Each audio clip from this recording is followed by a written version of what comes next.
दोन्ही बाजूला तेल जास्त प्रमाणात टाकून पराठे भाजायचे।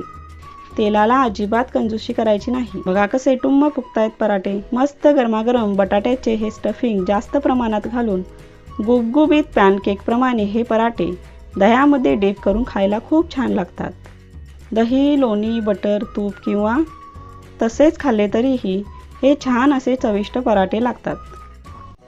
मस्त गरमागरम आलू पराठे तयार आहेत। या खायला। लहानांपासून मोठ्यांपर्यंत सर्वांचे फेवरेट असे हे आलू पराठे। आलू पराठे म्हटले तर दही आलेच। दह्याचे आणि पराठ्याचे जीवाभावाचे नाते एकमेकांशिवाय अपूर्ण। तुमचे पण फेवरेट आहेत का हे पराठे?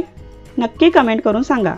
माझ्या घरी तर सगळ्यांचे फेवरेट आहेत। मुलांना डब्यासाठी किंवा मोठ्यांनाही डब्यासाठी आठवड्यातून एकदा हा मेनू देऊ शकता। रेसिपी आवडल्यास लाईक करा। आपल्या मित्रमंडळी तसेच नातेवाईकांना जास्तीत जास्त शेअर करा।